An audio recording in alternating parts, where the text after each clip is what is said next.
간단하게 17세에 대응사 지훈 스님을 은사로 출가하셔 해인사 백양사에서 수행하셨으며 해남 미양사 주지로 제가자를 위한 7박 8일간 집중수행 프로그램 참사람의 향기 모문과 수행을 20년간 운영하시며 사회와 호흡하는 산중사찰의 역할을 끊임없이 모색했다는 평가를 받으셨으며 현재 전국 사찰별로 활성화된 템플스테이의 롤모델로 꼽히고 있습니다. 현재 중앙승가대 교수로 중앙도서관 관장, 조계종 교육위원장 소임의 공력을 쏟고 계십니다. 네, 반갑습니다. 작년에는 이제 주로 선에 관련된 일반적인 것들을 쭉 말씀을 좀 드렸었고, 그런데 오늘은 이제 작년에 좀 아쉬움이 있어서 조금 더 깊이 이야기를 해야 되겠다, 이런 생각을 하고 왔습니다. 갑자기 양력을 길게 소개하니까 옛날 생각이 싹 스쳐가는 거예요. 말 한마디에 1982년도인가 우리 법정 스님께서 말과 침묵이라고 하는 책이 이제 출판하셨어요. 나오자마자 이제 그 책을 보게 됐는데요. 그 책의 가장 첫 번째 이런 구절이 있어요. 달마 혈맹론에 마음이여 알 수 없구나. 너그러울 때는 온 세상 다 받아들이다가도 옹졸할 때는 바늘 하나 꽂을 자리 없구나. 내 마음인데 어떨 때는 한없이 넓고 어떨 때는 옹졸해가지고 바늘 하나 꽂을 자리 없어요. 그렇죠? 네, 동의하시죠? 그러면 그 말과 침묵의 법정 스님께서 바로 그걸 써놓으시고 밑에다가 토를 다셨어요.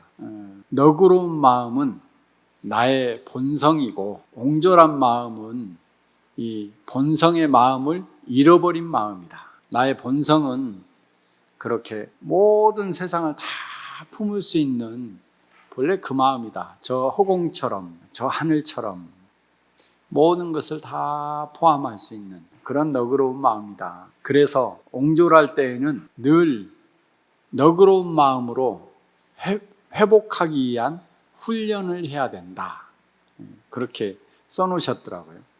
그래서 바로 이제 그게 수행이죠. 우리가 넓은 마음을 다 가지고 있는 것, 그런데 잠깐 잃어버릴 때가 있단 말이죠. 또 저기 태국의 아짠짜라는 스님은 이렇게 마음이라는 책에다가 이렇게 써놓으셨더라고요. 마음은 아무 잘못된 것이 없다. 마음 안은 이미 고요하고 깨끗하다. 오늘 그렇지 못한 것은 감정을 따라갔기 때문이다. 마음 안은 이미 고요하고 이미 청정하다. 이게 이제 다 우리가 어디다가 초점을 맞추고 사느냐에 달려 있어요. 감정에다 초점 맞추고 사느냐, 옹졸한 마음에다 초점 맞추고 사느냐, 아주 고요하고 아주 평화롭고 아주 청정하고 세상 모든 것을 다 받아들일 수 있는 그런 너그러운 마음으로 사느냐, 그건 선택의 문제 같아요. 이미 나는 그 모든 것을 다 포함하고 있어요. 옹졸할 때도 있고요, 너그러울 때도 있고, 어떻게 살 것인가.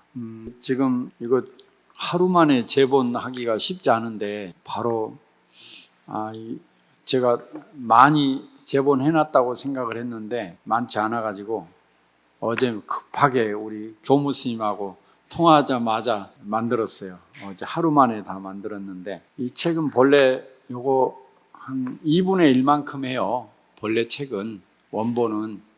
그런데 혹시 눈이 잘 안 보이는 분이 있을까 싶어서 이렇게 확대해서 좀 크게 했습니다. 들고 다니기는 굉장히 힘들 거예요. 반절짜리면 훨씬 수월한데, 법정 스님께서요, 여기는 이제 뭐 길상사니까 어른 스님 말씀을 좀 해야죠. 스님께서 이제 본래 이제 저하고 고향이 같아요. 해남. 그리고 이제 갔다 보니까 해남에 법정 스님께서 태어나신 마을이 있어요. 열반하시자마자 아마 그 마을 사람들이 우리 스님 태어나신 마을에 생가를 복원했으면 좋겠다. 그때 이제 제가 그쪽 지역에 주지잖아요. 주지인데 그래도 이제 스님께서 꼭 1년에 한 번씩은 미왕사를 찾아오셔가지고 그러면 제가 차도 올리고 같이 늘 모시고 부도전까지도 가고 그리 했어요. 그 이제 아마 친한 줄 사람들이 아나 봐요. 그래가지고 저보고 생가복원위원장을 맡으라 그래서 우리 어른 스님께서는 제일 싫어하는 게 생가복원이다. 왜냐하면 생가복원한다면 다시 벌떡 일어나실 거다. 그래서 생가복원이라 하지 말고 법정스님 태어나신 마을에다가 법정스님 마을 도서관을 만들자. 그러면 내가 하겠다. 생가복원한다면 내가 안 하겠다. 그랬어요. 그래가지고 그러면은 그 말이 쏙 들어가고 법정스님 마을 도서관을 만들었어요. 마을 도서관도 만들고 또 아무튼 스님께서 태생은 해남이신데 공부는 목포 가서 하셨어요. 거의 목포가 가까워요. 바다 하나만 건너면 바로 목포거든요. 목포에서 공부를 하셨는데 대학 다닐 때 정광 정예원이라고 하는 거기에서 절에 자주 가셨어요. 절에 사시기도 하고 그러다가 대학교 3학년 때 출가를 해야 되겠다. 그래가지고 저 오대산을 가려고 서울을 올라오셨어요. 서울 올라와서 하룻밤을 대각사에서 주무시다가 거기서 효봉 큰 스님을 만나신 거예요. 그래서 큰 스님께서 제자로 받아주겠다고 해서 그날 거기서 삭발을 했어요.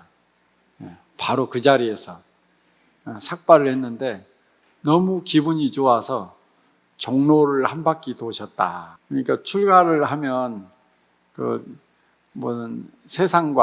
세상과는 이제 이별이니까 그동안의 것에 대한 아쉬움 때문에 눈물을 흘릴 것 같지만 그런 게 아니라 법정 스님께서는 앞으로 대자유의 삶을 사실 것 같아서 너무 기분이 좋은 거예요. 그래가지고 언젠가 스님 글을 쓰다가 옛날 것을 보다가 야 기분이 좋아서 종로 한 바퀴 도셨다고 하는 걸 보고는 얼마나 정말 스님답다. 그랬어요. 아무튼 종로 한 바퀴 도시고 그러고는 이제 저기 통영으로 내려가셨어요. 통영에 내려가서 행자 생활을 하시고 이제 계를 받으시고 효봉 스님이 그때 내려가셔가지고 바로 계 받자마자 딱 법정 스님만 모시고 데리고 그때 이제 상자니까 저 지리산 쌍계사에 갔어요. 지리산 쌍계사에서 1년 동안 그 탑전에 계시면서 딱 그 법정 스님하고 둘이만 사는 거예요. 그때 그때 종단에 조계종에서 제일 큰 어른이 효봉 스님이셨는데 그분이 종정이신데 그분이 상자 법정 스님하고 둘이 토굴에 살면서 그러니까 완전 직강한 거예요. 직강.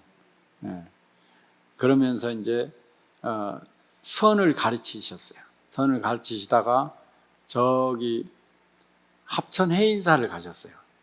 합천 해인사를 스승이 가시니까 법정 스님도 따라가서 선방에 사셨어요. 제일 먼저 그러니까 법정 스님께서는 경전을 보기보다 참선을 먼저 하셨어요.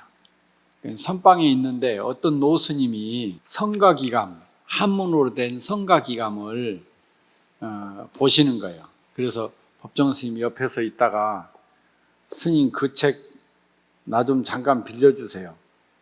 뭐 하려고 그러냐 하니까 베껴 쓰려고 그런다. 그래가지고 이제 그 성가기감을 베껴서 쓰시는 거예요. 책은 없으니까 구할 수가 없고 그래서 베껴서 쓰는데 한 반절쯤 베껴 썼나 봐. 몇 날 며칠을 베껴서 참선하시다가 그 쉬는 시간에 베껴서 쓰시는데 날마다 그 베껴 쓰니까 그 노스님이 그렇게 좋으면 스님 하시오. 이 책을 그렇게 좋으면 스님 하시오. 이런 거예요. 그래서 스님이 아니 주려면 베껴 쓰기 전에 주지. 아무튼 반절쯤 베끼셨는데 그걸 그 노스님이 주셨다는 거예요. 오늘 비가 올 것 같더니 진짜로 오네요. 아무튼 그걸 받아 들고요. 아마 대략 그때가 한 1965년도쯤 된 것 같아요. 제가 이렇게 계산을 해보니까 일찍 그래가지고 이 책을 가지고 법정 스님이 그 뒤에 번역을 하셨어요. 성가기감 가지고 계속 읽고 되새기고 하시다가 이 한글로 번역된 게 없는 거예요. 사실은 성가기감이 서산대사께서 이 성가기감을 쓰시고 한문으로 쓰시고 또 제가 예상컨대 한문으로만 쓴 게 아니라 한글 언해본으로도 썼어요.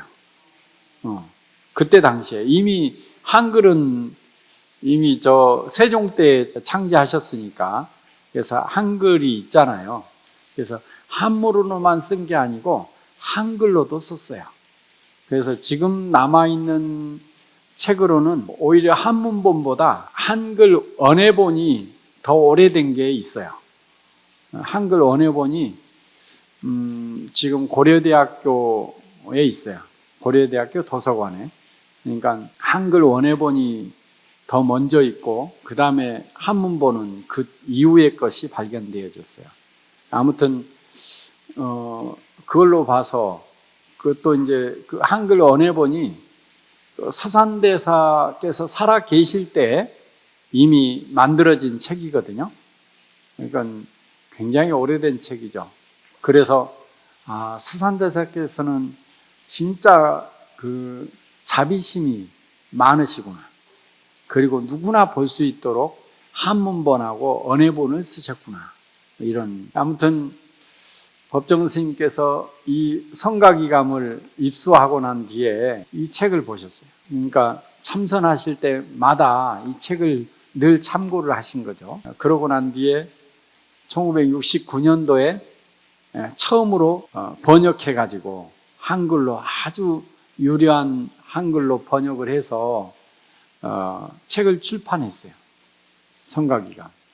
이건 한국에서는 처음으로 이제 한글로 번역된 현대 한글로 번역된 책이라고 볼 수 있죠. 그러고 난 뒤에 또 1972년도에 또 한 번 또 번역을 하셨어요. 그 다음에 1976년도인가 또 한 번 번역하시고 그러고 난 뒤에 마지막으로 이게 번역한 책이 불일출판사에서 나온 책이 바로 이 깨달음의 거울이라는 책인데, 그러니까 한 책을 법정 스님이 4번에 걸쳐서 번역을 하신 거예요. 그러니까 얼마나 좋아하는 책인지 아시겠죠? 번역하고 또 다시 교정 보고 또 교정 봐서 4번에 걸쳐서 하셨어요. 안 좋은 글도 있어요. 이게 여기 있다. 1961년도네요. 제가 잠깐 착각했는데 이게 1961년도에 해인사 여름에 소소삼방에서 이 선화곤판, 원적사판, 송광사 언해본판을 참고로 해서 번역을 하셨군요. 그러니까 굉장히 오래된, 그래가지고 초판이 1962년도에 나왔네요. 10페이지에 보면 그게 나와 있어요. 여기 100개 쓰다가 그 책이 그렇게 좋으면 스님 가지시오. 이게 여기 나오네. 그래야 71년도에 개역하고 76년도에 하고, 이거는 이 책은 90년도에 나왔네요. 그 내용이 이제 여기 자세하게 스님께서 써놓으셨네요. 아무튼 그래 성가기감을 제가 법정 스님을 쭉 연구를 좀 했어요. 스님께서 평상시 좋아하시는데 왜 연구를 했냐면 한 6년 전쯤인가 중앙일보에서 저보고 신문 한 면을 저보고 다 쓰래요. 그래서 1년 동안 글을 쓰래요. 그래서 여기다 뭐를 쓰지? 고민하다가 지금은 참 물질은 부자인데 마음은 가난한 시대다. 물질은 가난했지만 마음 부자로 사셨던 분들, 바로 선사들 이야기를 해야 되겠다. 그래가지고 중앙일보 거기 한 면을 쓰려고 하니까 그 선사들의 이야기를 써야 되겠다 해서 누구를 제일 먼저 쓸까 생각하다가 법정 스님을 제일 먼저 쓰자. 내가 생각했을 때는 세상 사람들은 뭐 수필가로 알거나 또 스님으로 또 경전을 많이 번역하신 분으로 그렇게 알고 있지만 제가 알고 있는 법정 스님은 선사이신 거예요. 그리고 또 여기 길상사에서 당신이 쓰신 책에는 그러하지만 길상사에서 한 달에 한 번 법문하실 때에는 이 법문을 내용을 보니까 이건 선사 법문이신 거예요. 그래서 나는 주저없이 법정 스님은 선사시다. 그리고 제일 먼저 법정 스님을 소개해야 되겠다. 그렇게 해서 그런데 안다고 해서 쓰는 게 아니라 법정 스님에 관련된 책을 다 모으기 시작을 했어요. 옛날 책부터 싹 모아서 책이 몇 권이더라? 이제는 그것도 잊어먹었는데 거의 한 30권 정도 돼요. 30권 정도. 지금은 스님에 관련된 책이 한 50권 나왔어요. 스님은 30권 정도 썼는데 그 이후로 스님을 추모하는 각각의 글들이 한 50편 나왔어요. 지금 그러니까 법정 스님 책을 구하려면 한 80권이 돼버려요. 아무튼 한 50권, 한 30권을 다 구입을 해가지고 32권인가 그래요. 구입해서 그래도 한 번씩은 다 봤어요. 다 보고 또 스님에 관련 기사도 좀 보고 그렇게 해서 또 그 다음에 이제 인터뷰 우리 여기 스님 인터뷰도 하고 뭐 현장 스님 인터뷰도 하고 인터뷰도 해가지고 그래가지고 이제 글 한 편 쓰는 게 쉽지 않아요. 그래서 이제 첫 글을 쓰다 보니까 법정 스님에 대해서 제가 연구를 많이 했습니다. 그래서 이제 이런 이야기가 있죠. 그 중에서 그리해서 이 성가기감이 탄생되어졌고 이 깨달음의 거울 성가기감이 다시 서산대사께서 쓰신 책을 다시 이렇게 나오게 됐다. 그 뒤로 이 책을 가지고 제가 한 4번 정도 전체 강의를 한 적이 있어요. 처음부터 끝까지 또 강의하고 또 강의하고 한 4번 정도 이 책을 가지고 재본해가지고 했습니다. 그래서 이 책 가지고 우리 길상사에서는 이 성가기감을 쭉 처음부터 끝까지 강의하는 그런 시간이 있으면 참 좋겠다. 뭐 이런 생각도 여러 번 했습니다. 그러다 보니까 올해는 4번이긴 하지만 저에게 주어진 시간이 4번이긴 하지만 성가기감을 하겠다 이렇게 했습니다. 그리고 저는 이제 성가기감을 한 20년 전쯤에 아마 석사 논문 쓸 때 이 성가기감 가지고 썼거든요. 그래서 성가기감하고 인연이 좀 많은 편이에요. 이제 이 성가기감은 이제 서산대사 이야기를 또 할게요. 오늘은 뭐 이야기 보따리가 이제 스님들 이야기만 하게 되는데 서산대사는 13살 때 성균관을 가게 됐어요. 그러니까 성균관은 조선시대 때 최고의 교육기관이잖아요. 그 성균관에 13살 때 가서 뭐 이제 워낙 천재이셔가지고 뭐 유학글은 성균관에 들어가려면 이미 다 공부를 해야 돼요. 13살 때까지. 그래야 성균관에 들어갈 수가 있잖아요. 공부하지 않고 들어가는 게 아니라 이미 공부를 다 하고 성균관에 들어가서 13살부터 18살 때까지 최고의 공부를 했어요. 워낙 천재이신데다가 또 공부를 하셨어요. 18살 때 저 스승하고 친구들하고 저 지리산 쌍계사를 가게 됐어요. 지리산을 이제 둘러보러 갔다가 스승이 먼저 한양에 일이 있어서 떠나고 친구들끼리만 지리산을 다니다가 쌍계사를 가게 됐는데 쌍계사에 노스님 한 분을 만난 거예요.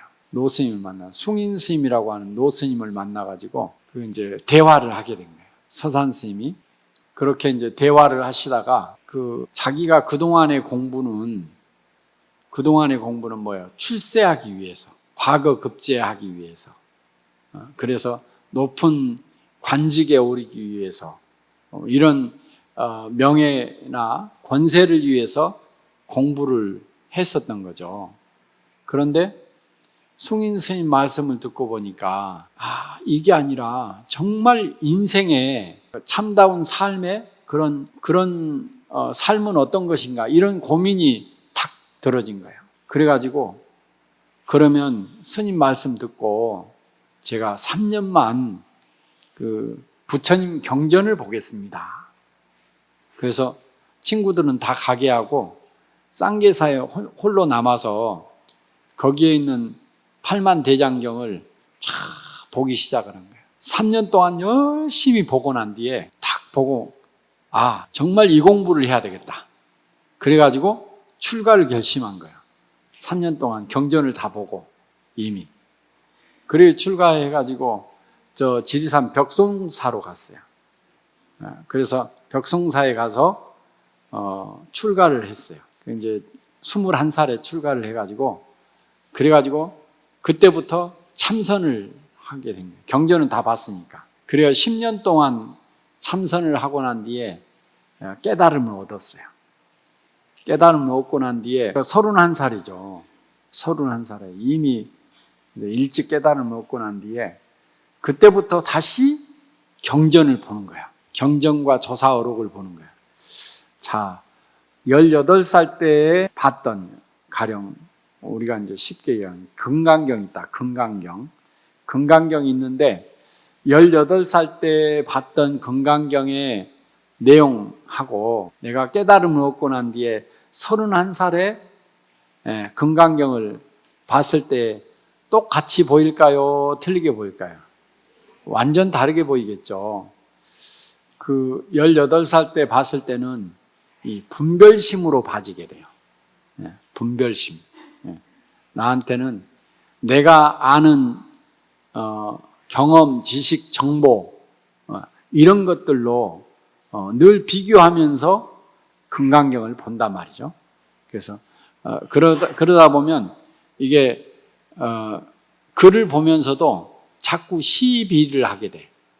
옳고 그름 이 시비를 아무리 좋은 책이라 하더라도 내 관점에서 내 분별심으로 봐지게 되기 때문에 시비를 하면서 보는 거예요. 눈에 들어오는 것도 있고 그냥 스쳐 지나가는 것도 있고 시비를 하면서 보는 것도 있고. 자, 금강경은 석가모니 부처님 경전이에요.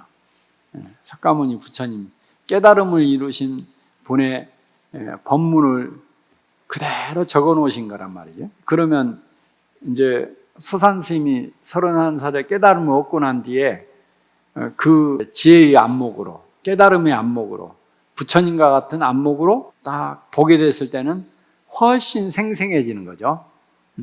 이제 깨달았다고 하는 것은 이 분별심이 떠난 지점이에요. 분별심이 완전히 떠난 지점. 분별심에 대해서 잠깐 또 이야기를 할게요. 우리 감각기관이 눈, 귀, 코, 혀, 피부, 그 다음에 이제 생각하는 의식이 있어요. 그래서 이 생각까지 해서 육식이라 그래요. 육식. 눈, 귀, 코, 혀, 피부, 그 다음에 생각, 의식. 이게요, 다 분별을 해요. 분별하는 원리까지 이야기하면 굉장히 복잡해지니까 일단 분별한다. 어떤 분별을 하느냐? 예를 들자면 나는 깨끗함을 굉장히 좋아해. 얼마만큼? 플러스 9만큼 좋아해.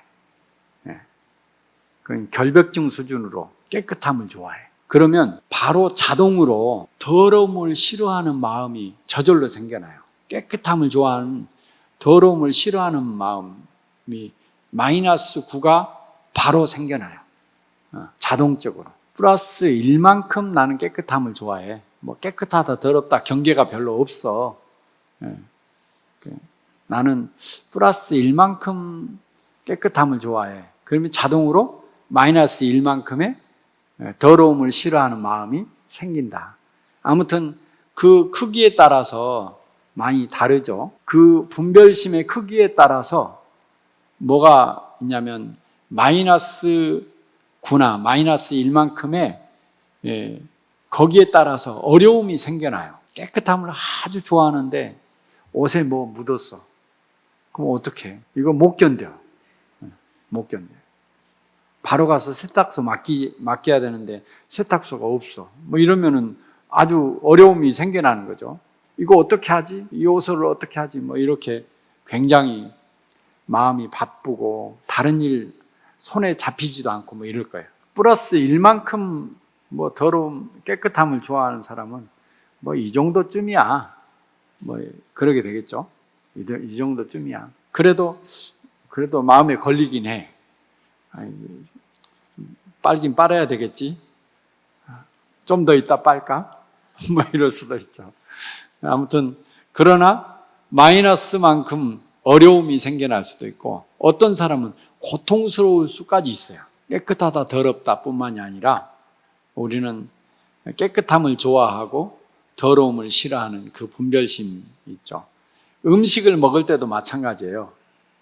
맛있는 거, 내 입맛에 맛있는 거는 아주 좋아하는데 맛없는 것에 대한 싫어함이 또 굉장하다고요. 좋은 소리 좋아하잖아요. 좋은 소리. 나쁜 소리 너무나 싫어하죠. 그렇게 좋은 소리와 나쁜 소리 이렇게 자기가 좋아하는 만큼 싫어하는 마음이 생겨나고 이 싫어하는 것이 어려움을 만들어내고 고통스러움을 만들어내요. 그 다음에 조금 더 깊고 넓은 의식은 제7식 말라식이라 그래서 이건 자의식, 나라고 하는 것. 나라고 하는 것은 늘 상대적이에요. 나와 나 아닌 것. 영역이 상대에 따라 달라요. 한 가족일 때 형제들끼리 다 틀리잖아요. 엄마가 나를 더 좋아하는지 아니면 동생을 좋아하는지에 따라서 클 때부터 엄청난 차이가 있어요. 그래서 첫째와 둘째 이 사이에 굉장한 경쟁심이 있거든요. 그것이 아주 어렸을 때부터 형성이 돼가지고 어른 돼서까지 그게 있어요. 나와 내 동생과의 관계. 그 분별심이 있거든요. 그런데 다른 가족하고 있을 때는 다른 가족이 내 동생을 흉을 보거나 그럴 때는 어떻게 해요? 우리 가족, 내 가족과 늘 경쟁하다가 다른 가족하고 있을 때는 우리 가족이 되는 거예요. 또 이제 좀 더 넓게는 내 고향 사람과 내 고향이 아닌 사람과 또 한국 사람과 일본 사람과 이렇게 늘 상대적이 나라고 하는 그 개념이 상대적이고 나라고 하는 것을 조금이라도 침범했을 때는 감정이 움직여요. 감정. 이제 그런 분별심이 굉장히 큰 거죠. 나와 나 아닌 것. 나와 상대에 따라서 엄청난 감정이 일어나요. 그 분별심이 늘 어려움을 만들어내고 고통스러움을 만들어내는 거예요. 그 다음에 제8식 아레아식이라 그래가지고요. 이 무의식, 나의 과거 경험, 지식, 정보, 내가 알고 있는 이 아르마리와 내가 알지 못하는 것에 대한 것, 내가 아는 것과 모르는 것, 이것에 대한 거기에서 오는 그 또 분별심이 엄청나게 커요. 그건 굉장히 크거든요. 아는 것과 모르는 것에 대한 이 두려움. 내 과거의 것은 아는데 새로운 건 모르잖아요. 그러니까 아는 것과 모르는 것에 대한 그 분별심이 굉장히 크게 작용을 해요. 그래서 거기에서 오는 건 정말 커요. 사람들이. 아무튼 이런 분별심이 이 분별심이 우리를 굉장히 어렵게 만들고 고통스럽게 만들고 그래요. 갑자기 분별심이 왜 나왔나? 아무튼 그게 이제 사실은 핵심인데 분별심에 이 분별심이 제로인 지점이 있어요. 분별심이 일어나지 않는 지점. 그런 사실은 그게 본바탕의 마음이에요. 분별심이 일어나기 이전의 지점. 반드시 있었겠죠? 그러고 난 뒤에 분별하고 차별하고 욕심을 부리고 각각 번뇌를 일으키고 감정을 일으키고 또 고집 피우고 그런 거거든요. 그러나 플러스 9만큼 마이너스 9만큼이 아니라 그 제로인 지점이 있어요. 이 제로인 지점이 우리의 본 마음의 지점이라고. 그 제로인 지점은 바로 그 지점을 중도라 하고 바로 그 지점이 무념한 지점이에요. 번뇌 망상이 일체 없는 지점, 고요한 지점, 평화로운 지점이에요. 그게 또 집착함이 없는 지점, 그러니까 자유로운 지점이에요. 그리고 어떤 상이 없기 때문에 늘 살아있는 지점이기도 해요. 바로 그 지점을 석가모니 부처님은 완전한 지혜와 완전한 자비심이 갖추어진 지점이라고 해요. 그걸 불성이라고 해요. 바로 이 제로인 지점. 이 제로인 지점의 마음을 그 마음으로 살면은 언제나 평화롭고 언제나 행복하고 언제나 자유로워요. 근데 그걸 놓쳐버리고 분별심으로 살기 때문에 옹졸해지는 거예요. 그래서 이 제로인 지점의 마음을 회복하는 이것이 아주 중요하죠.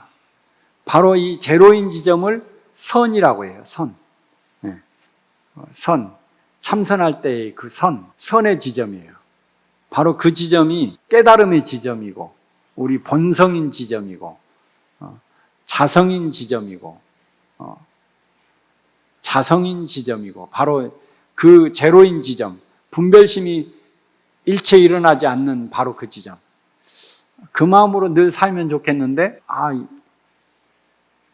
보자마자 분별하고 상대가 있으면 바로 분별하고 내가 어제 과거의 경험, 지식, 정보로 오늘 또 보자마자 분별하고 그러는 거죠. 그래서 선이라고 하는 것은 참선이라고 하는 것은 뭐냐면 바로 이 제로인 지점으로 참자는 무슨 자냐면은 우리가 참여한다 할 때 참자예요. 참 진짜의 참자가 아니고 참여한다. 그래서 뭐냐면 선에 참입해 들어간다. 선에 들어간다. 이게 참선이에요. 그러니까 바로 이 제로인 지점, 분별하는 마음이 일어나기 전 바로 그 지점으로 들어가는 방법이 바로 참선인 거예요. 그 노력이 참선인 거죠. 그래서 이 성가기감은 바로 그 서산대사가 깨달음을 얻고 난 뒤에 경전을 보고 조사 어록을 보고 메모를 해놔요. 다시 메모를 해. 이제는 나중에 공부하는 사람들을 위해서 경전을 보면서 메모를 해요. 메모를 쭉 해놨다가 그걸로 그 후배 스님들에게 강의도 해요. 강의도 하고 제자들에게 강의도 하고 그걸 책으로 엮어요. 몇 살 때? 45세 때인가? 45세 때에 이 성가기감을 그 메모해 놓은 것을 다 정리해 가지고 책으로 엮고, 그래서 마음 수행 공부하는 데에 책을 엮는 거예요. 그래서 이 성가기감은 그래서 참선의 교과서예요. 참선의 교과서라고 볼 수 있어요. 참선하는 데에 마음을 공부하는 데에 그 특히나 그 제로인 지점, 바로 선의 마음으로 들어가는 교과서라고 보면 돼요. 그래서 이 서산대사가 정말 심혈을 기울여서 깨달음의 마음으로 경전을 보고 또 조사 스님들의 어록을 보고 그걸 다 정리해서 쓰셨어요. 근데 처음에 썼는데, 본문을 썼는데 또 제자들이 어려워해요. 그래서 거기에다가 또 해석을 붙여, 그걸 주해라고 그래. 해석을 또 붙여서 설명을 또 해놔. 그리고 당신의 시를 한 수 또 거기다 붙여놨어요. 이게 이제 성가기감이에요.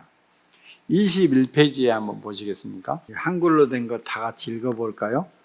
여기 한 물건이 있는데 본래부터 한없이 밝고 신령스러워 일찍이 나지도 않았고 죽지도 않았다.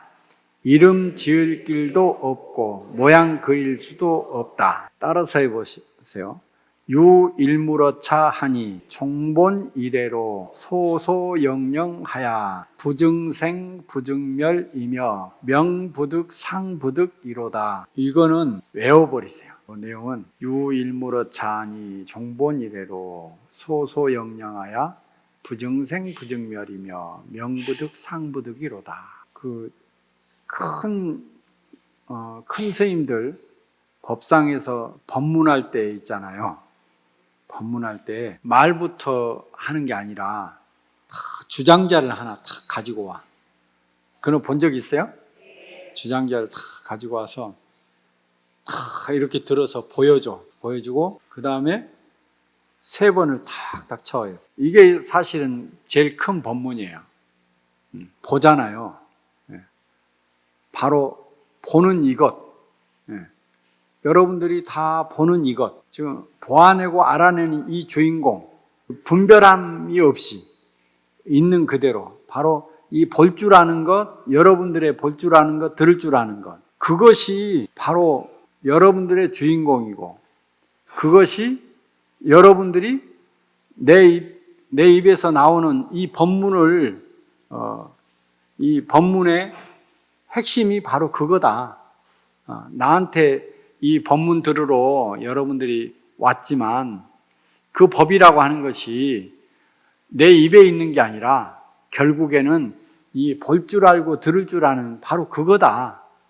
그것이 법이라는 거야. 이게 깨달음이고 이게 법이야. 나는 손가락으로 달을 가리키는 이 손가락질을 하는 사람이고 사실은 여러분들이 여기 온 이유는 바로 여러분의 그 본 마음을 알기 위해서 왔다. 근데 내 입을 통해서 알려고 하는 게 아니라 보여주는 거예요. 이 볼 줄 아는 이것이다. 그 다음에 3번 치잖아요. 이 들을 줄 아는 이것이다. 그게 사실은 가장 큰 법문이에요. 그 법은, 깨달음은 나한테 있는 게 아니라 여러분들한테 지금 있다. 보고 들을 줄 아는 이것. 이것을 모르면 그 다음 설명을 계속 들어야 돼. 그죠? 말로 해서 이렇게 이야기도 하고 저렇게 이야기하기도 하고 졸리지 않게 막 유머도 섞어가면서 하기도 하고 뭐 잡다한 이야기 다 하는 이유예요. 그러나 사실은 바로 보여주고 보고 들을 줄 아는 바로 이것이 분별하는 마음이 없이 바로 그거다. 이 성가기감에서도 이 첫 구절이 핵심이에요. 이 구절만 잘 알면 뒤에 보지 않아도 돼요. 그 다음 강의는 안 들어도 돼요. 한 3주간 휴강해도 돼요. 바로 이것이 아주 중요한 거예요. 이것이 핵심이라고요. 이것에 반복된 말이고 또 구체적으로 설명하는 말들이고 또 이 자리에 들어가는 방법을 갖가지 방법으로 이야기를 하고 있는 것이 이제 성가기감이거든요. 그래서 성가기감의 가장 핵심은 바로 이거다. 일타 강사는 딱 핵심만 가르쳐 주는 거 아니에요? 금방 큰 스님들이 주장자를 들고 탁 보여주고 소리를 3번 내는 거. 그럼 여러분들은 보잖아요. 그 다음에 듣잖아요. 바로 이것. 유일무러 자니. 여기에 한 물건이 있는데 바로 여러분이 가지고 있는 이 한 물건이 보고 듣고 하는 이것. 이것을 한 물건이라고 표현을 했어요. 여기에 한 물건이 있는데, 그러니까 좀 이 글자로 공부하는 게 아니라 이렇게 현재적으로 공부를 해야 돼. 내가 지금 볼 줄 알고 들을 줄 아는 이것. 여기에 한 물건이 있단 말이에요. 저한테만 있는 게 아니라 지금 여러분이 지금 보고 들었잖아요. 이 보고 들을 줄 아는 이것이 한 물건이다. 유일무러 자니 여기에 한 물건이 있는데 종본이래, 이거는 본래부터 이런 말이야. 본래부터. 종본이래로. 본래부터라는 말은 뭐겠어요? 시작과 끝이 있는 게 아니에요. 우리는 불교에서는 시작과 끝이 있지 않아. 그런데 이제 다른 종교에서는 시작이 있죠? 시작이 있어요. 그 시작은, 불교의 시작은 그럼 뭘로 보냐? 그런 중생의 시작은 있어요. 중생의 시작. 이건 12연기에서 무명, 바로 이 무명에서 시작하는 거예요. 중생의 시작은 있지만 이 본질의 시작과 끝은 없어요. 그래서 불교에서는 본래부터, 우리 마음이라고 하는 것은 본래부터 여기에 한 물건, 이 한 물건을 굉장히 표현을 많이 했어요. 그 다음 해야 되겠네. 종본이래. 본래부터 소소영령하다. 바로 이 보아내고 알아내는 바로 이 주인공이 각각 여러분들이 지금 볼 줄 알고 들을 줄 아는 바로 이것이 소소영령하다. 밝을 소자 2번 썼어요. 밝을 소. 신령스러울 영, 신령스러울 영. 소소. 밝고 신령스럽다.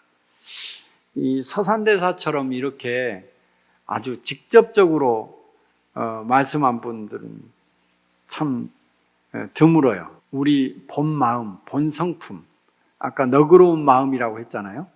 이 본 성품을 이 제로인 마음, 제로인 지점, 바로 그 지점, 분별하는 마음이 일어나기 바로 이전, 바로 그 우리의 본성을 이렇게 쉽게 아주 표현을 했어요.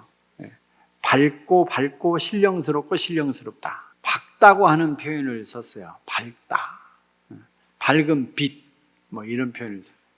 그럼 현대 물리학에서도 이걸 밝은 빛, 모든 물질도 빛으로 이렇게까지 이제 보는 그런 물리학에 있어요. 근데 아무튼 이 서산대사는 밝음이라고 표현을 했어요. 밝음. 밝고 밝다. 우리의 본성의 본질은 밝다, 이런 표현을 써요. 밝다. 밝다는 표현을 이것만 이야기도 이제 한참 걸리긴 하는데 가장 쉽게 우리 여기 방금 내가 극락전 참배를 했거든요. 극락전 참배를 했는데 극락전에 아미타 부처님이 계시잖아요. 극락전에 아미타 부처님이 있는데 아미타라는 말을 한문으로 번역을 했는데 산스크리트어의 아미타를 한문으로 번역한 데는 뭐라고 썼냐면 무량광 이렇게 표현을 해요. 무량광, 아미타, 붙다, 아미타, 무량광, 없을 무자에 할일 양자, 빛광자, 한량없이 밝다 이런 거죠. 어둠이 일체 거기에 끼어들지 못해요. 한량없이 밝다, 무량하게 밝음이다, 무량한 밝음이다. 아미타불, 나무 이렇게 붙이면 나무 아미타불, 나무는 의지한다 이런 말이거든요. 나무, 나무, 아미타 붓다. 나무, 그러니까 아미타 부처님께 의지합니다 이런 말이에요. 그건 한문으로 이야기하면 밝은, 한량없이 밝은 그 자리에 의지합니다 이런 말이에요. 그래서 아미타라고 하는 것은 한량없는 밝음에 붙다 자리, 바로 그 자리. 그 자리가 뭐예요? 이 서산대사가 이야기한 소소영영한 바로 나의 본마음.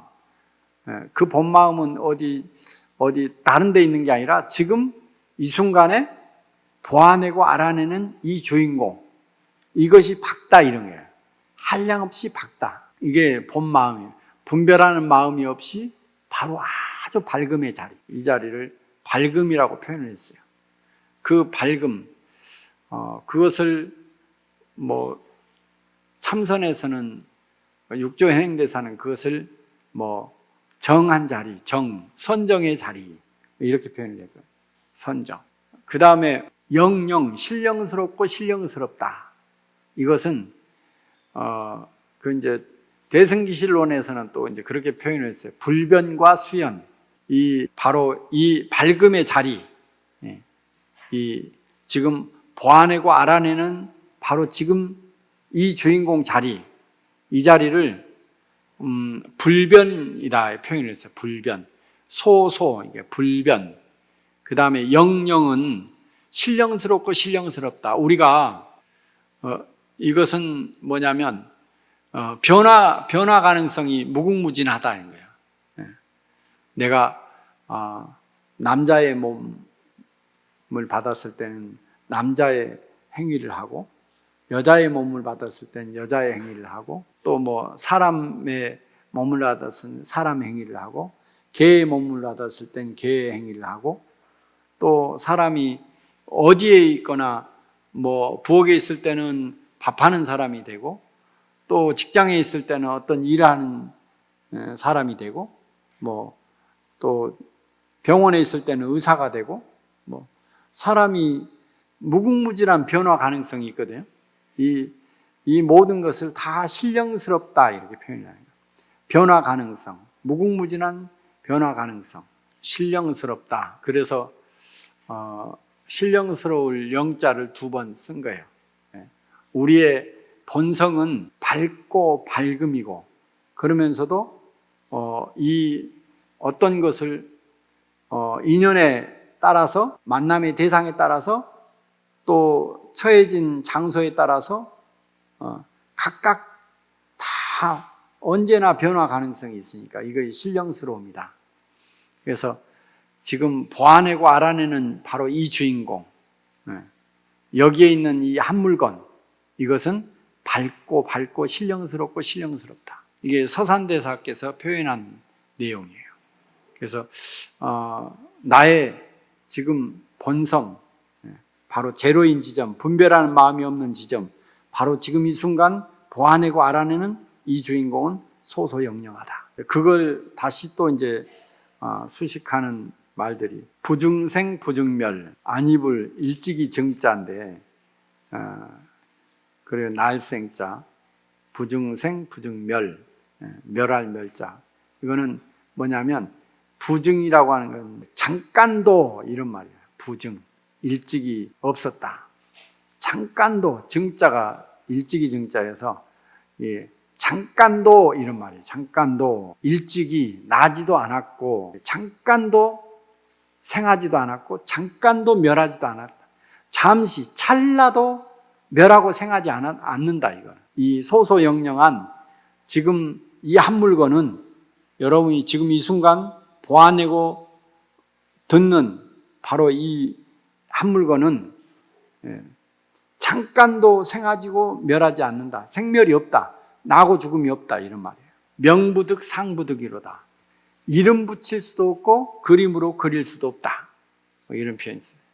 이름을 붙이는 순간 우리는 하나의 개념 지어지면 내가 알고 있는 것을 거기다가 붙여넣는다고요.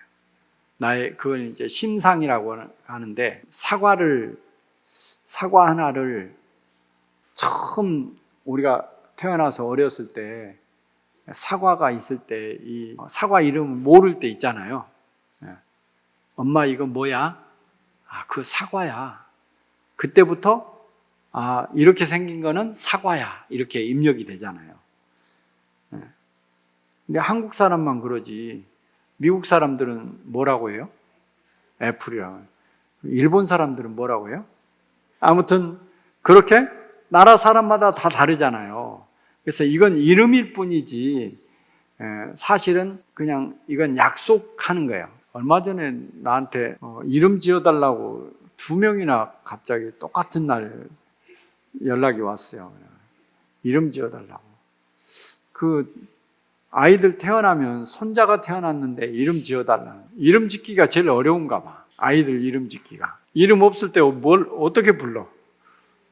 마음대로. 그래가지고 그래 이름을 지어달라고 부탁을 해. 그래서 이제 이름을 지어줬더니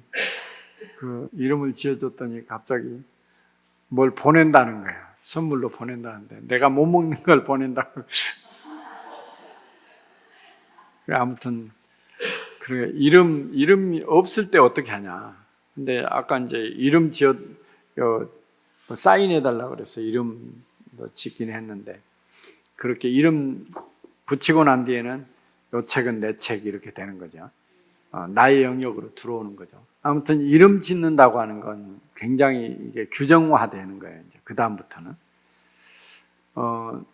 그래서 우리가 마음이다 이러면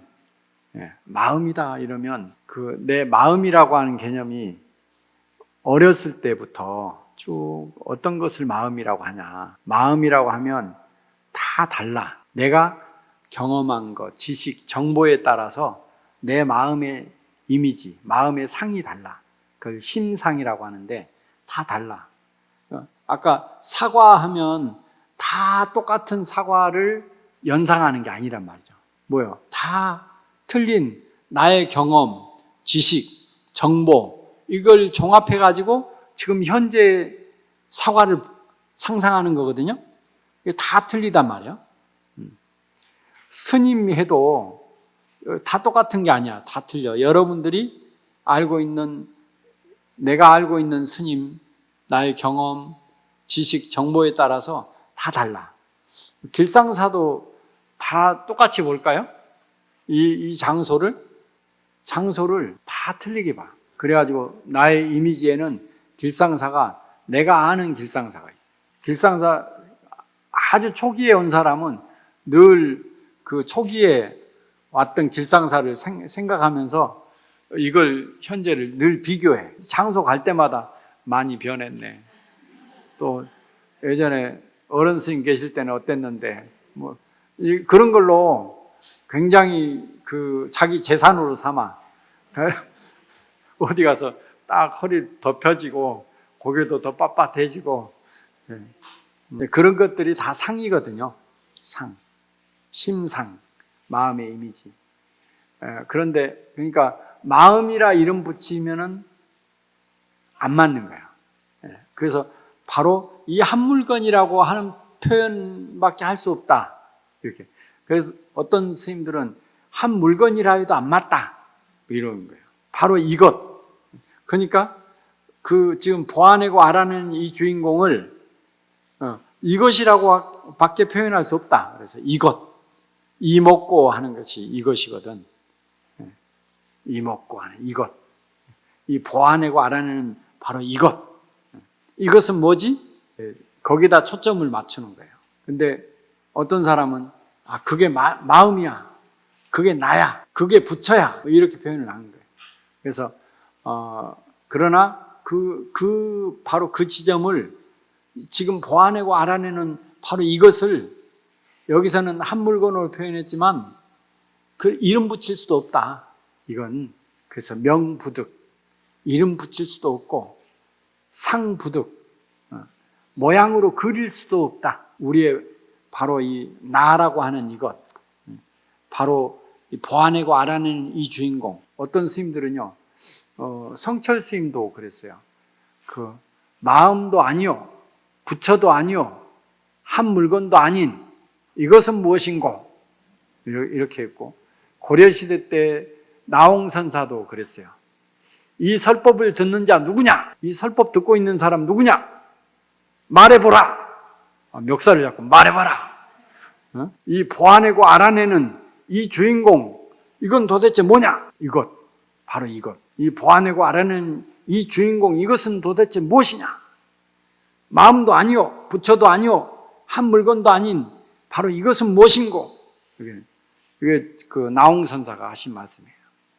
고려 때. 바로 이것. 그것에 대해서 늘 아니 지금 너무나 지금 볼 줄 알고 들을 줄 알잖아요.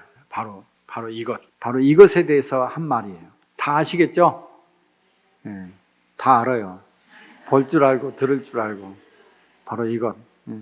그래서 바로 이 한 물건은 본래부터 밝고 신령스럽다. 잠깐도 멸한 적이 없고 잠깐도 생한 적이 없다. 이름 붙일 수도 없고 그림으로 그릴 수도 없다. 이렇게 우리 지금 마음이라고 하는 이 본성이라고 하는 바로 이것은 그러하다. 이게 이제 첫 구절이고 이것을 계속 반복해서 이야기하는 거다. 그래가지고 여러분 다 아니까 이게 주해를 안 읽어도 되지만 그래도 이제 이 주해가 이제 혹시나 여기서 모르는 사람이 있을지 몰라서 다시 설명을 하는 거예요. 한 물건이란 무엇인가? 한 물건이란 무엇인가? 그래가지고 이렇게 표현을 했어요. 한 물건이란 무엇인가? 이 원을 그려놓은 거예요. 원. 그러나 이제 실제로는 의젓한 둥그러미. 여기 나와 있네. 옛 어른은 이렇게 읊었다. 원을 크게 그려놓고 옛 부처님 나기 전에도 의젓한 둥그러미 석가도 모른다 했거늘 어찌 가섭이 전하랴. 바로 이것은 부처님이 가르쳐 준다고 하기 전에도 이거는 그대로 있었다. 바로 이것은 이 보아내고 알아내는 주인공은 부처님이 가르쳐 준다고 하기 전에도 이미 내가 가지고 있었고 또 이것은 전할 수 있는 게 아니다. 이거는 그대로 늘 간직하고 있는 거다. 여러분들이 불교를 접하기 전에도 여러분의 본성은 보아내고 알아내는 이 주인공은 가지고 있었고 또 여기 불교대학에서 공부한다고 하기 전에도 내가 이미 간직하고 있었고 누가 가르쳐 준다고 가르쳐 주지 않는다고 하더라도 이미 다 누구나 다 간직하고 있는 것이다. 그래서 부처님 나기 전에도 의젓한 둥그러미. 부처님이 가르쳐 줬다고 해서 찌그러졌던 게 동그래지는 게 아니고 이미 누구나 다 가지고 있는 것이다. 그런데 이 마음을 놓치고 분별심에 쫓아다녀서 그렇지 이 마음을 늘 중심에 잡고 거기다가 라디오 사이클 맞추듯이 거기다 탁 사이클 맞춰가지고 그 마음으로 살면은 따로 필요가 없겠죠. 이것은 전해지는 것이 아니다. 본래부터 가지고 있는 것이다. 이 한 물건이라고 하는 것은. 그 밑에 이것이 한 물건에 나지도 않고 죽지도 않으며 이름 지을 길도 없고 모양으로 그릴 수도 없다. 육조 스님이 대중에게 물었다. 나에게 이 한 물건이 있는데 이름도 없고 모양도 없다. 너희들은 알겠는가? 이렇게 물었어, 제자들한테. 그러니까 신혜라고 하는 제자가 있어요. 정말 아주 뛰어난 제자야. 천재 같은 제자. 신혜가 바로 대답을 했어요. 모든 부처님의 근본입니다. 그리고 신혜의 부처의 성품입니다. 신혜지불성, 신혜의 성품입니다. 육조 스님이 나에게 한 물건이 있는데 이름도 없고 모양도 없다. 너희들은 알겠는가? 그러니까 신혜가 탁 났다. 그게 모든 부처님의 근본이고 이 신혜의 불성입니다. 신혜의 부처의 성품입니다. 어떤 사람도 그러더라고요. 물어보니까 저 알아요. 뭐예요? 나요. 나. 이 보아내고 알아내는 이 주인공이 뭐예요? 나요. 부처의 성품이기도 하고 또 나 이 신의 성품입니다. 이렇게 막 이야기를 하는 거야. 이건 이렇게 이제 아는 것을 이해한다고 해. 이해하는 것이다. 뭐냐면 선이라고 하는 것은 이 마음이 하나가 돼서 그 마음을 우리가 이 선의 마음을, 이 불성의 마음을 분별함이 없이 그걸 쓰는 것, 써야 돼. 그러니까 이렇게 말한다고 해서 아는 것이 아니라 이것은 말로 표현하는 게 아니라 가슴으로 아는 거야. 그래서 그 다음에 이런 표현이 있었어요. 이것은 육조의 서자가 된 연유다. 직계가 아니라는 거지. 본 뜻을 아는 게 아니다 이런 거야. 본 뜻을 아는 제자가 돼야 되는데 본 뜻을 모르면 제자가 아니라 서자가 되는 거예요. 그래서 그 다음에 남학 회양선사 이야기가 있어요. 회양선사는 숭산으로부터 와서 뵙자 육조 스님이 물었다. 무슨 물건이 이렇게 왔는고. 이때 회양은 어쩔 줄 모르고 쩔쩔매다가 8년 만에 깨치고 나서 말하기를 가령 한 물건이라 하여도 맞지 않습니다 라고 하였으니 이는 육조의 맏아들이 된 연유다. 뭐냐면 육조 해능대사 이제 제자에 남학회양이라고 하는 제자가 있어요. 남학회양 선사가 처음에는 저 숭산 소림사 있는 그 달마대사와 해가대사가 계셨던 그 숭산의 소림사로 출가를 했어요. 그래가지고 그쪽에서 공부하다가 저 남쪽에 육조 해능대사가 그 달마대사로부터 쭉 이은 법을 이은 그 스승이 있다 해가지고 남학해양선사가 계속 내려가는 거야. 숭산에서 저 남쪽 광동성, 저 홍콩 근처까지 쭉 내려가. 몇 날 며칠을 걸어서 내려갔는지 그건 한 석 달 걸려서 내려갈 거리야. 내려가는 거야. 누구를 찾아서? 해능을 찾아서. 목적지가 있으니까 어려움이 없잖아요. 산을 건너고 강을 건너고 또 그 끼니는 또 어떻게 하냐고. 하루 한 끼씩이라도 얻어먹으면서 저 먼 길을 가는 거예요. 석 달 동안 우리가 걸어서 가면 얼마나 어려움이 많아요. 걸어서 그래가지고 간다고. 뭐 때문에 가겠어요? 법을 구하러 가는 거야. 밥을 구하려면 아무 데서나 먹으면 되지. 법을 구하려고. 저 해능에게 법을 구하려고. 법이라고 하는 게 뭐예요? 법이라고 하는 것은 바로 이 한 물건을 아는 이것이 법이라고. 자기한테 다 법이 있어. 이 보아내고 알아내는 이 주인공이 법이란 말이야. 진리란 말이야. 그 마음대로 실천하는 것이 자비행위고 보살행위라고. 그런데 이게 합치가 안 됐다는 거지. 합치가 안 됐어. 그래서 법을 찾아서 가는 거예요. 내가 아는 것은 법이 아니라 분별심이란 말이지. 중생심이라고. 근데 저 밑에 깨달음의 스승이 있다 그래서 법을 깨우친 스승이 있다 그래서 그렇게 다 먼 길을 가는 거야. 그래가지고 겨우겨우 육조 해능대사를 만났어. 그래서 탁 삼배를 하고 딱 서 있으니까 그대는 어디서 왔는고? 예, 숭산에서 왔습니다. 무슨 물건이 왔는고? 이렇게 물어. 딱 그 말을 듣고 막혀버린 거야. 말문도 막히고 생각의 문도 그냥 확 막혀버린 거야. 어디서 왔는고? 예, 저 숭산에서 왔습니다. 어떤 물건이 왔는고? 뭐야? 이 몸을 이끌고 온 이놈이 있잖아. 예. 이놈이 바로 법이란 말이지. 그걸 알고 싶어서 온 건데 그냥 바로 대놓고 어떤 물건이 왔는고 이렇게 묻는 거야. 어떤 물건이 왔는고? 저 숭산에서 여기까지 끌고 온 바로 이것이 있단 말이죠. 이거 보아내고 알아내는 이 주인공, 이 몸을 끌고 다니는 이놈, 이 송장 덩어리 끌고 다니는 바로 이것, 바로 거기에 대해서 묻는단 말이야. 나는 그거 찾아서 이 스승한테 왔는데 이 스승이 단박에 묻지도 않았는데 너는 그것 알고 싶어서 온 거 아니냐. 바로 가르쳐 준 거야. 한마디 그냥 서 있는데 어디서 왔는고? 숭산에서 왔습니다. 어떤 물건이 왔는고? 이렇게 묻는 거죠.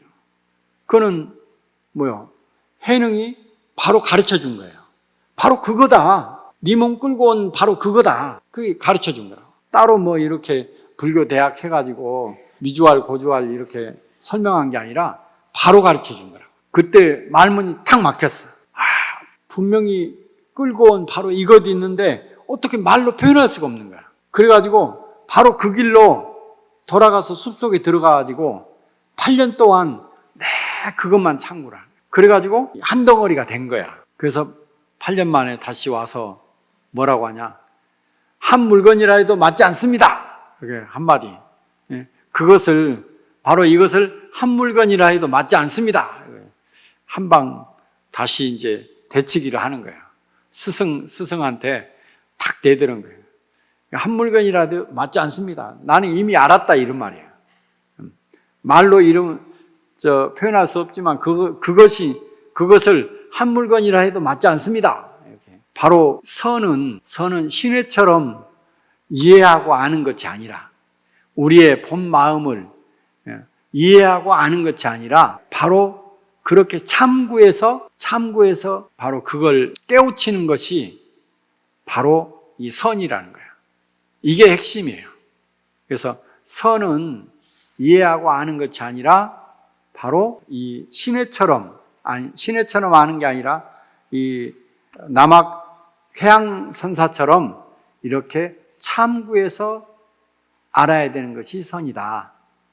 바로 이 한 물건이라고 하는 것, 이 소소영령한 바로 이것이라고 하는 것은 그러다. 공부하는 방법이 선의 공부 방법은 이러하다. 그래서 이것을 주해를 달아준 게 이제 서산대사가 친절하게 알려준 거예요.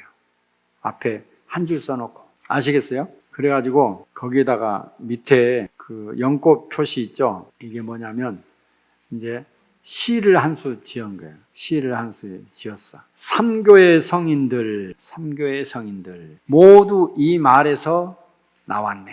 모든 성인들 있죠. 모든 성인들은 다 바로 이 말에서 나왔다. 이 소소영령한 바로 이 자리, 이 말에서 나왔다. 모든 성인들은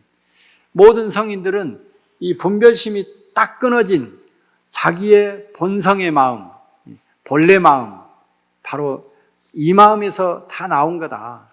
여러분도 그런 깨달음의 분별심을 떠난 모든 어려움과 이 고통을 떠나려고 한다면, 이 어려움과 고통을 떠나려고 한다면 절하고 염불하고 기도하고 그런 게 아니라 바로 이 자리를 깨우쳐 아는 것이 모든 고통과 어려움을 다 뛰어넘을 수 있는 바로 그 자리가 이거다. 뉘라서 말할 터인가.